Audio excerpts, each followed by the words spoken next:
You are listening to Pharmacy, IT, and Me, your informatics pharmacist podcast.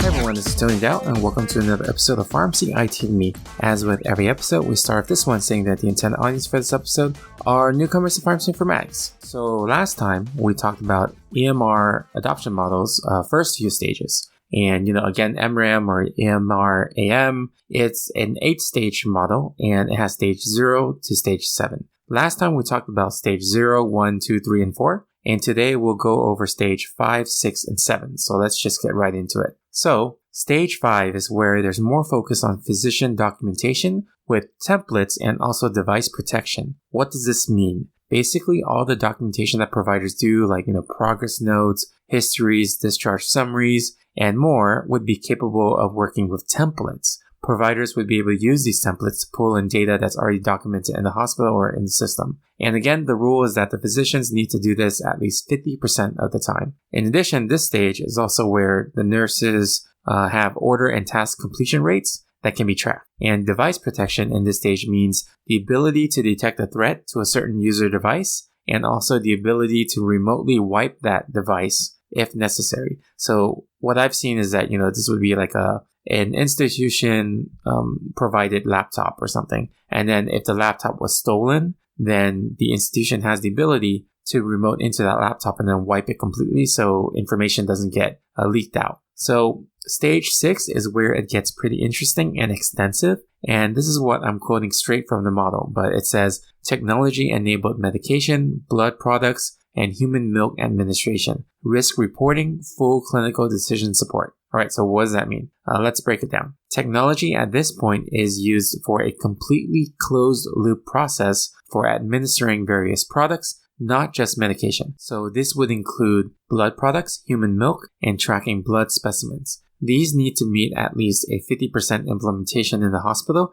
and again, ED is excluded from this percentage. Now, the EMR or the EMR in this stage must be integrated with all ancillary services and CPOE to improve point-of-care processes, and more advanced clinical decision support at bedside is needed to ensure that the 5 rights are met for administration. In addition, CDS needs to have ways to guide providers to practice according to protocols or advanced alerts involving risk assessments. And also here, mobile and portable device security are also in place at stage 6, as well as user-owned devices. And these are, the bring your own device programs. And finally, we have stage 7. So stage 7 is the final stage, and that just means it's a complete EMR, and it includes external health information exchange, full governance, analytics, disaster recovery, and additional privacy and security measures. So at this stage, the hospital no longer uses any paper, and there's even a data warehouse that's used to pull in all of the EMR data in,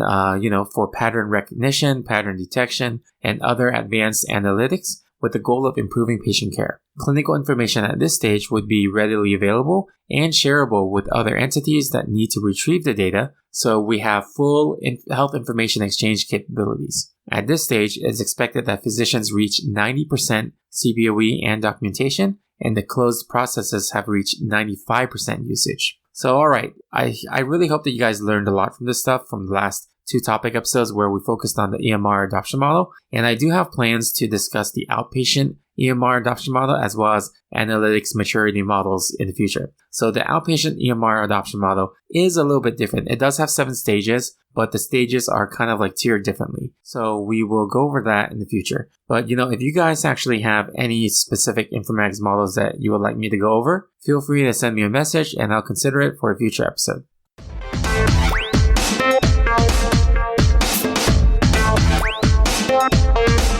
Alright, if you like our show, please share with your friends, or you can help us out by writing a review on Apple Podcasts or any of your other favorite podcasting services. You can also check us out on social media, on Facebook, Twitter, Instagram, or LinkedIn, and you can also reach out to me at tony@pharmacyitme.com. If you want to network, you can check out the Pharmacist Slack group at pharmacistconnect.com, which is PHARMACISTSCONNECT.com. There's different topic channels, including informatics, and I've met some great colleagues on there, and I look forward to connecting with you as well. Thank you again for listening, and I'll see you on the next episode of Pharmacy IT and Me. And remember, technology is a tool, patient care is the goal.